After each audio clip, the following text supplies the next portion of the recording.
너의 단장은 머리를 꾸미고 금을 차고 아름다운 옷을 입는 외모로 하지 말고 오직 마음에 숨은 사람을 온유하고 안정한 심령에 썩지 아니할 것으로 하라. 이는 하나님 앞에 값진 것이니라. 아멘. 동물들에게 보면 귀한 것이 하나씩 있습니다. 예를 들어서 코끼리 하면 코끼리에게는 상아입니다. 코끼리는 그 큰 몸뚱아리는 별로 값어치가 없고 그 얼마 안 되는 그 상아가 굉장히 값진 것이라서 이 작은 상아 때문에 순환을 당합니다.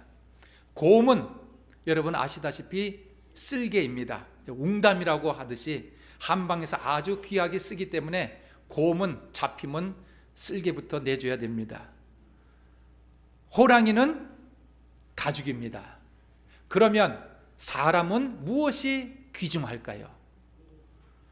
마태복음 16장 26절에 있는 말씀 보시면 이렇게 기록되어 있습니다. 사람이 만일 온 천하를 얻고도 제 목숨을 잃으면 무엇이 유익하리요? 사람이 무엇을 주고 제 목숨을 바꾸겠느냐 하고 말씀했습니다.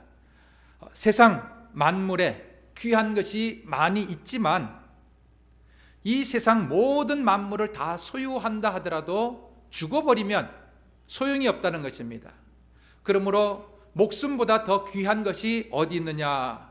천하 만물보다 자신의 생명이 더 소중하고 귀하다. 그러면 이 생명이 무엇이냐 하는 것입니다. 오늘 마태복음 16장에 기록한 목숨이라고 번역된 헬라 말은 푸시게라고 하는 단어인데 이것은 서너 가지의 다른 의미로도 번역이 되는 단어입니다. 예를 들어서 한글 개역 성경에는 주로 영혼이라고 번역을 하였고 그 외에도 목숨, 생명 그리고 뿐만 아니라 마음으로도 번역이 되는 단어입니다. 그러므로 여기서 말씀하는 이 목숨은 마음이라고도 말할 수 있다는 것이죠.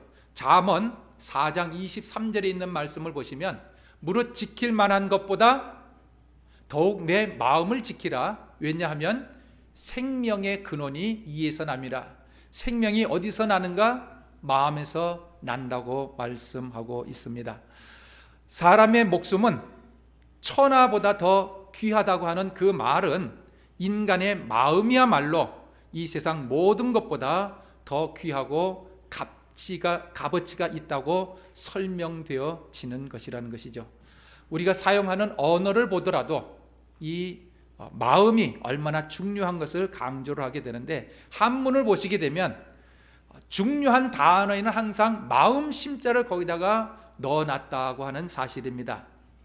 우리가 편히 쉰다고 할 때 휴식이라고 하는 말을 할 때 그 식자, 쉰다고 하는 식자는 스스로 자자 밑에 마음 심자가 들어가 있습니다. 그러므로 쉰다고 하는 것은 자기 마음먹기에 달려있다 하는 그 말입니다. 같은 일을 하면서도 평안을 누릴 수도 있고 혹은 괴로움과 고통 속에서 괴로워하는 수고하는 사람도 있다는 사실입니다. 감사할 때 하는 그 감사라고 하는 그 단어도 느낄 감도 이룰 성자 밑에 마음 심자를 넣습니다. 그래서 마음이 감동할 때 진짜 감사라는 것이죠. 참다운 감사, 진짜 감사는 마음에서 나온다 하는 말입니다. 기쁠 열자도 마찬가지입니다. 기쁨은 마음에서 나오는 것이지 육체가 기쁜 것이 아닙니다. 사실 육체가 뛰지만 그것은 마음이 기뻐서 뛰는 것입니다. 나쁜 의미를 표현할 때도 모두 마음 심자를 넣는데 성날 때 분노하다 하는 단어를 쓸 때도 종노자 밑에 마음 심자를 넣습니다. 그 뜻이 뭐냐 하면 분내는 것은 종의 마음이라는 것입니다. 그러니까 분내지 마시기를 바랍니다. 잊을 망자도 망할 망자 밑에 마음 심자다. 마음이 망하면 잊어버린다 하는 뜻이 되겠지요. 욕심이라고 하는 욕자도 하고자 할 욕자 밑에 마음 심자를 넣었습니다. 그래서 이런 것을 볼 때에 좋은 것도 마음에서 나오고 나쁜 것 또한 마음에서 나온다는 사실입니다. 즉 마음이 잘못되면 나쁘게 되고 마음이 올바르게 되면 좋게 된다는 사실입니다. 근데 우리는 이 마음의 참다운 값어치를 너무나도 소홀히 여기고 이 소중한 마음을 싸구려로 격화시키는 그런 경향이 있다는 사실입니다. 세상 살 때 보면 사람들이 마음의 값어치, 마음의 중요성을 여기기보다는, 마음보다는 외모를 가꾸고 외모를 아름답게 하는데 관심이 있다는 사실입니다. 여러분 또 오늘 나오실 때에 꾸미고 나오셨죠? 무엇을 꾸미셨습니까? 마음을 꾸미셨습니까? 겉치장을 하셨습니까? 하는 내용입니다.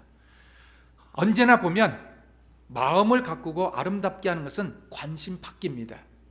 그러나 참으로 중요한 것은 외모보다 올바른 마음이 더 중요하다는 것이죠. 외모가 아무리 아름다워도 마음이 더러우면 아무런 쓸모가 없게 됩니다. 사람의 값어치는 마음에 있다 하는 이것이 오늘 드리는 말씀입니다. 마음의 상태에 따라서 값어치 있는 사람이 될 수도 있고 혹은 쓸모없는 사람이 될 수도 있습니다. 그러므로 첫 번째, 모든 일들은 마음으로 해야 합니다.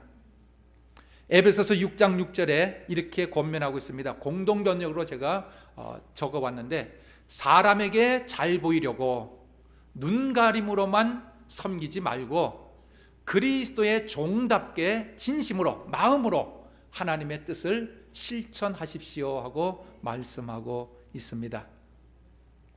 사람을 섬긴다고 생각하지 말고 주님을 섬기는 마음으로 기쁘게 섬기십시오 하는 것이 에베소서 6장 6절 이후에 있는 말씀입니다.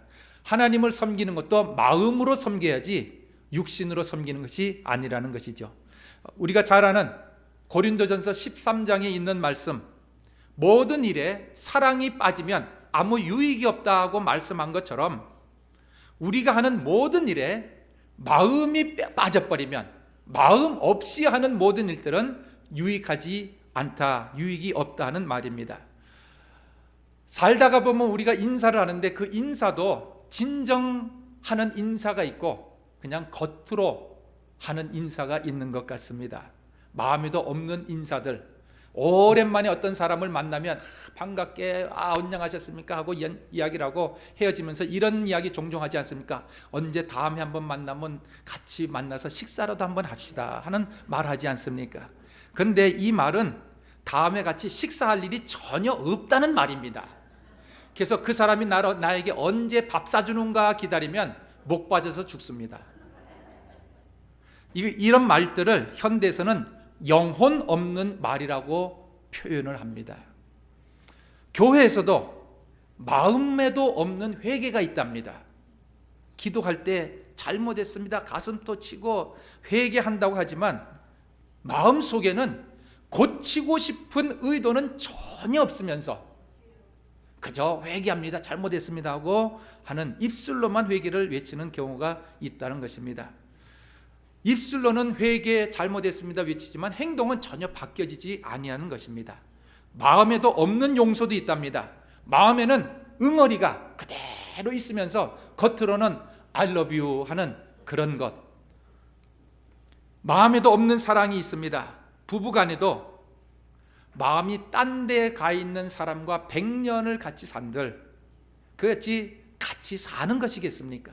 그냥 몸뚱아리만 같이 있는 것이지 마음은 천리말리 바깥에 가 있다는 사실입니다.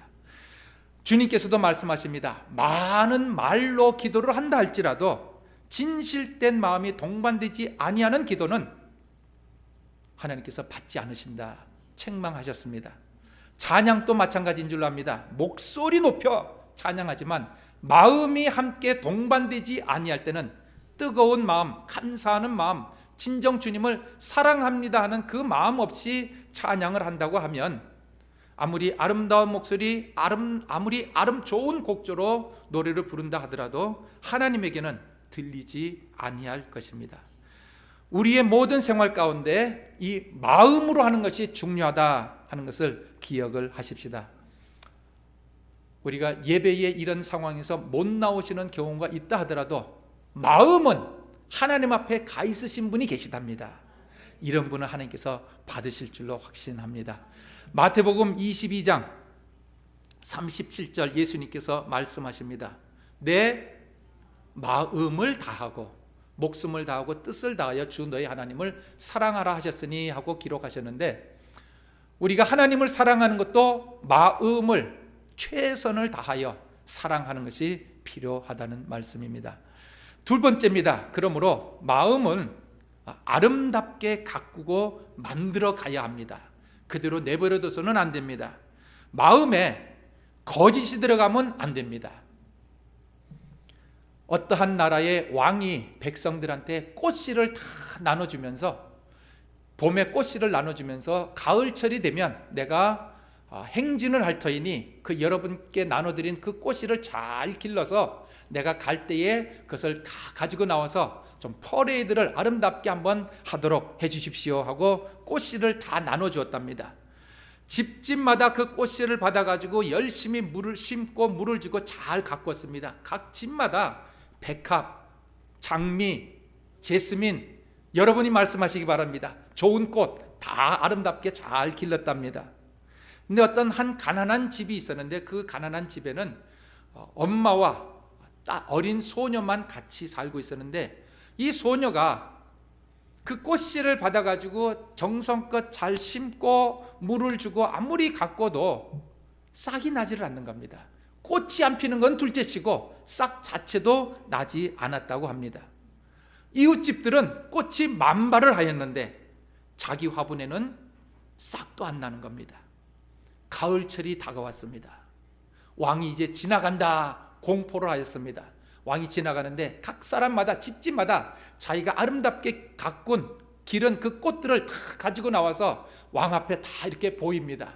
왕이 마차를 타고 지나가면서 그 아름다운 꽃들을 보면서 얼굴에 기쁨이 있는 것이 아니라 오히려 근심이 가득했답니다. 그렇게 지나가다가 이 어린 아이 소녀가 들고 나온 빈 화분, 자기는 꽃이 나질 않으니까, 싹이 나질 않으니까 그냥 그 빈 화분을 들고 나온 겁니다. 그랬더니 왕이 그 앞을 지나가다 그 빈 화분을 보고는 깜짝 놀라면서 그 어린 소녀를 자기 마차에 태우고 왕궁으로 가서 잔치를 벌였습니다. 무슨 잔치냐? 이 나라에서 가장 정직한 사람 상을 주었답니다.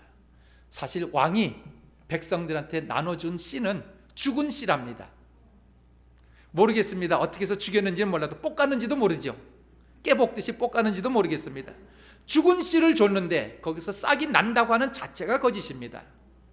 그러니까 왕은 그것을 백성들의 마음을 테스트를 한 것입니다.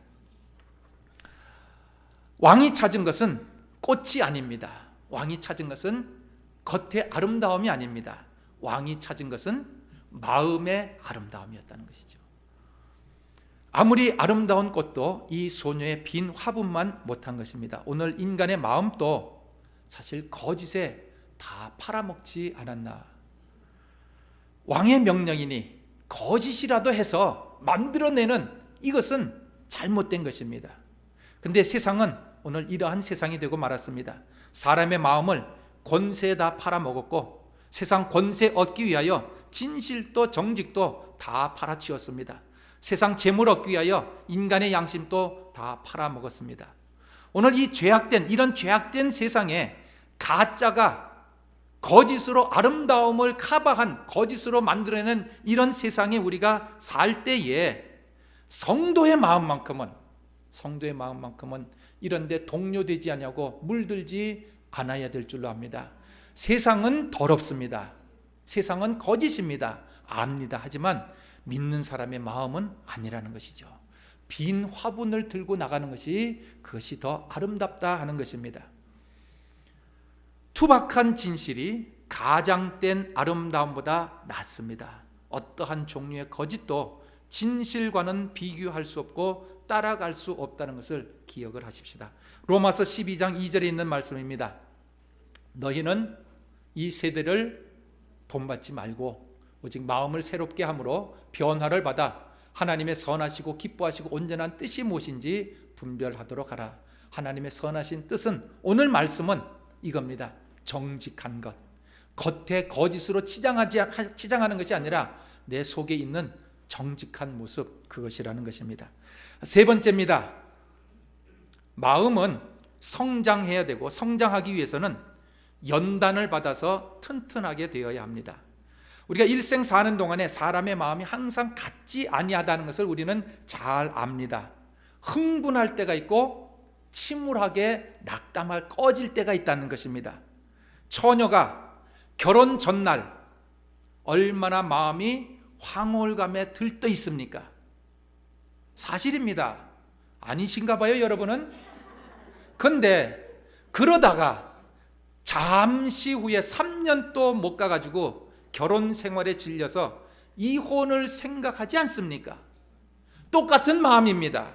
다른 사람이 아닙니다. 똑같은 사람의 마음이 흥분할 때가 있고 낙담하고 처지고 괴로워할 때가 있다는 사실입니다.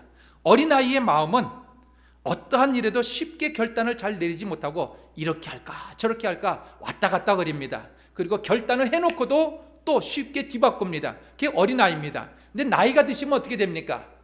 요지부동 들고 차도 안 바뀝니다. 그래서 이게 좀 고집이 세다고도 이야기할 수 있지만 이게 왜 이렇습니까? 세월을 오래 지나다 보니 배우는 거라는 것이죠. 하나님 앞에는 부드러운 마음이 되시기를 바랍니다. 세상에 대해서도 신앙 흔들지 않냐고 붙잡고 있어야 된다는 것이죠. 우리의 마음은, 신자의 마음은 세상 죄악의 바람에 요동하지 않고 굳건한 신앙을 고수할 수 있어야 됩니다. 누가 뭐라든지 간에 우리는 신앙을 고수할 수 있어야 된다는 것이죠. 그리스도를 향한 우리의 마음은 잘 익은 열매가 되어지시길 바랍니다. 요즘 이제 곡식들이 잘 익게 되는데 그 곡식도 까보면 속이 빈 게 있답니다. 바람 들어서 그렇습니다. 바람 들지 않으시게 되기를 바랍니다. 바람 들면 안 됩니다. 우리의 이 마음에 바람 드는 것이 문제라는 것이죠. 곡식이 문제가 아니라 하나님 앞에 하나님을 향한 이 마음이 처음에는 아름다웠고 처음에는 주여 내가 주를 위하여는 목숨도 바치겠나이다 해놓고는 결혼 생활처럼 조금 가다가 보면 세상 것 보다가 마음에 바람 드는 경우가 혹간 있는데 그거는 저쪽 사람들 이야기고 우리 여기 계신 분들은 안 그런 줄로 확신합니다. 웬만한 세상 유행과 풍속에 마음 끌리지 않으시게 되기를 바랍니다. 악한 것에 동요되지 않으시기 바랍니다. 이러한 강인한 마음은 연단을 통해서 만들어진답니다. 그냥 되는 것이 아니라 히브리서 5장 14절입니다. 단단한 식물은 장성한 자들의 것이니 저희는 지각을 사용함으로 연단을 받아 선악을 분별하는 자들이니라. 연단을 받는 마음, 받을 줄 아는 마음, 연단을 받은 사람은 성장하게 되고 이렇게 선악을 분별하여 악에게 빠지지 않게 됩니다. 그러므로 연단을 받는다고 하는 것은 고통이 같이 수반합니다. 괴롭습니다. 힘듭니다. 아픔이 따릅니다. 하지만 결과는 좋은 열매를 맺게 됩니다. 베드로전서 4장 1절에도 이렇게 말씀하고 있습니다. 그리스도께서 이미 육체의 고난을 받으셨으니 너희도 같은 마음으로 갑옷을 삼으라. 이는 육체의 고난을 받은 자가 죄를 그쳤음이니 그 후로는 다시 사람의 정욕을 쫓지 않고 오직 하나님의 뜻을 쫓아 육체의 남은 때를 살게 하려 함이라. 육체의 어려움을 당하십니까? 감사하시기 바랍니다. 왜? 세상 것을 끊고 내 마음이 더 강인하게 연단받는 과정이기 때문이라는 것이죠. 사도 베드로는 육체의 고난받는 것을 두려워하지 말라고 권면합니다. 육체의 고난을 받으면 죄를 끝이게 되는 유익성이 있답니다. 시험을 받을 때는 고통이 따르고 어렵지만 죄를 끝이는 그 유익성 때문에 좀 동참하지 않으시겠습니까? 코로나 바이러스로 몇 개월입니까 지금? 모르겠습니다. 날짜도 기억을 못하겠습니다. 9개월, 10개월 동안 많은 고통을 받았습니다. 많은 분들이 우울증에 걸렸답니다. 지금 전 세계적으로 자살률이 급증하고 있습니다. 이혼율이 급증하고 있습니다. 저희는 얼마나 감사한지요. 날마다 같이 살면서 더 아름답고 더 가깝고 당신 없으면 죽고 못 살겠소 하니 얼마나 감사한지요. 하나님을 믿고 성령님을 모시고 사는 우리 성도님들, 이런 시험과 연단을 통하여 마음이 훈련을 받으시게 되기를 부탁을 드립니다. 여러분, 지금 우리가 힘들다 하지만 과거에 수도사들도 한번 생각해 보십시다. 그들은 1, 2년이 아닙니다. 일평생을 광야에서 하나님 믿겠다고, 더 좋은 신앙 가지겠다고 그 수도 생활을 했답니다. 오늘 우리 이 정도야 아무것도 아니지 않겠습니까? 감사하십시다. 이런 것을 통해서 우리의 믿음이 더 성장한다고 하는 사실입니다. 강인한 믿음은 불같은 시험을 통해 연단받을 때 생성된다고 말씀합니다. 가나안 땅 들어갈 때에 기골이 장대한 네피림 후손들을 보고 10명의 정탐꾼들은 아이고 우리는 메뚜기 떼 같아서 우리는 안 되겠다. 근데 여호수아와 갈렙은 그 네피림 후손을 보고 저들은 우리 밥이다, 내 밥이다, 그러고 쫓아갔답니다. 우리에게 당하는 어려움, 이건 내 밥이다, 이걸 먹고 성장하고 자라게 된다는 사실, 갈렙과 여호수아의 동일한 고백을 외칠 수 있는 저와 여러분 되시기를 바랍니다. 속사람을 아름답게 꾸미는 것은 보석으로 치장하는 것이 아니라 시험과 연단을 통해서 아름답게 꾸민다고 하는 사실을 깨닫고 마음을 아름답게 치장하시는 저와 여러분 되시기를 주님의 이름으로 축원을 드립니다. 기도드리겠습니다. 하나님, 저희를 하나님 자녀로 불러주시고 그리스도의 신부로 삼아주심에 감사를 드립니다. 주님 보시기에 아름다운 신부의 모습을 갖출 수 있도록 도와주시옵소서. 마음의 단장은 세상 보석으로 하는 것이 아니라 현재 당하고 있는 환경을 통하여 아름다운 마음을 만들 수 있다고 하는 것을 깨닫게 하시고 시험을 통하여 유익을 얻을 수 있는 귀한 성도님 되도록 도와주시옵소서. 예수님 이름으로 기도드립니다. 아멘.